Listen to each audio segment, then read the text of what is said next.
Assalamualaikum, salam sehat. Perkenalkan, saya Dr. Bagus dari Rumah Sakit Hasna Medika. Pada kesempatan kali ini, saya akan membahas mengenai serangan jantung pada usia muda. Tapi sebelum kita mulai, jangan lupa subscribe dulu ya. Serangan jantung atau dalam dunia medis kita sebut sebagai sindrom koroner akut merupakan sekumpulan gejala yang disebabkan oleh berkurangnya asupan oksigen dan makanan ke dalam sel jantung. Penyebab paling sering adalah tersumbatnya pembuluh darah koroner yang menyuplai jantung. Serangan jantung umumnya menyerang pasien-pasien pada usia tua, di atas 55 tahun pada laki-laki atau di atas 65 tahun pada perempuan.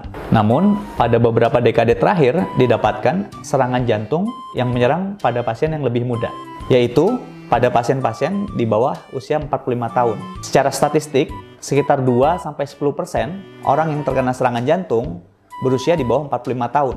Bahkan, berdasarkan pengalaman kami pernah mendapatkan pasien berusia 23 tahun dengan serangan jantung. Apa saja faktor-faktor yang dapat meningkatkan risiko serangan jantung pada usia muda? Yang pertama, merokok.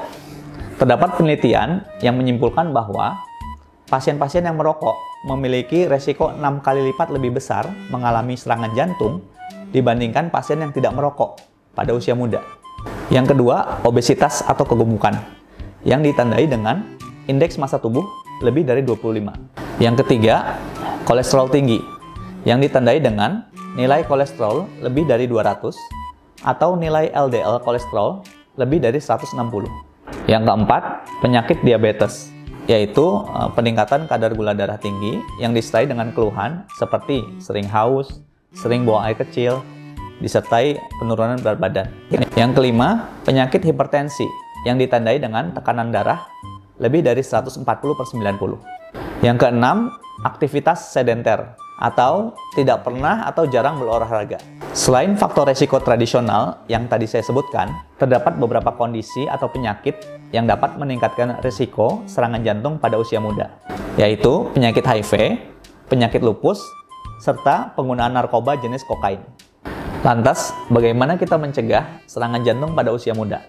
Yang pertama, tentu berhenti merokok. Yang kedua, jaga berat badan ke berat badan ideal, yaitu dengan indeks massa tubuh 18,5 sampai 25. Kemudian, periksakan kolesterol Anda. Bila tinggi, segera konsultasikan ke dokter. Kemudian, bila Anda memiliki penyakit seperti diabetes dan penyakit darah tinggi, segera konsultasikan ke dokter untuk mendapatkan pengobatan. Terakhir, yang tidak kalah penting, olahraga selama 30-60 menit 3-5 kali seminggu secara rutin. Tadi sempat saya jelaskan bahwa beberapa kondisi atau penyakit dapat meningkatkan resiko serangan jantung pada usia muda, seperti HIV, penyakit lupus, atau penggunaan narkoba jenis kokain. Oleh karena itu, untuk mencegahnya, hindari seks di luar nikah, berganti-ganti pasangan, apalagi seks sesama jenis. Sekian informasi yang dapat saya bagikan, semoga bermanfaat. Terima kasih. Assalamualaikum warahmatullahi wabarakatuh.